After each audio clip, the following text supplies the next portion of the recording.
In our previous class, we delved into the intriguing realm of drama directors.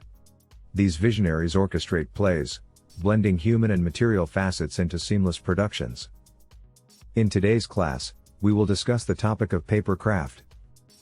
Paper craft involves using an assortment of readily available materials such as cardboard, various types of paper, carton, and similar resources to meticulously fashion and create a captivating array of diverse objects.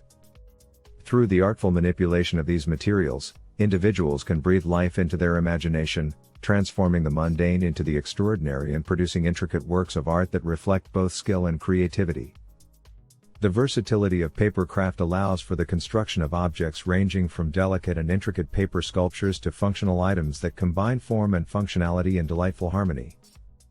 Materials for paper craft: cardboard, various types of paper, pencils for precision, vibrant colors to add life, threads for texture, gum to hold it all together.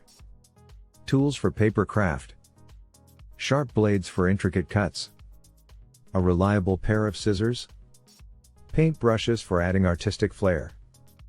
Methods of paper craft and products. 1. Bending, shape paper and cardboards dynamically, crafting curves and contours for a sense of fluidity and depth. 2. Folding, turn flat sheets into intricate designs through precise creasing, revealing origami-like structures and geometric patterns. 3. Pleating, craft delicate textures by folding paper intricately, playing with light, shadow, and tactile allure. 4. Cutting, transform paper into limitless forms, wielding blades and scissors for intricate silhouettes and designs. 5.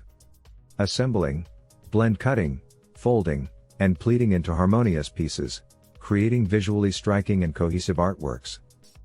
The products of paper craft encompass playful paper toys, enchanting paper puppets, graceful paper boats, heartfelt greeting cards, whimsical hand fans, delightful paper houses, and much more. Thanks for watching. See you in the next video.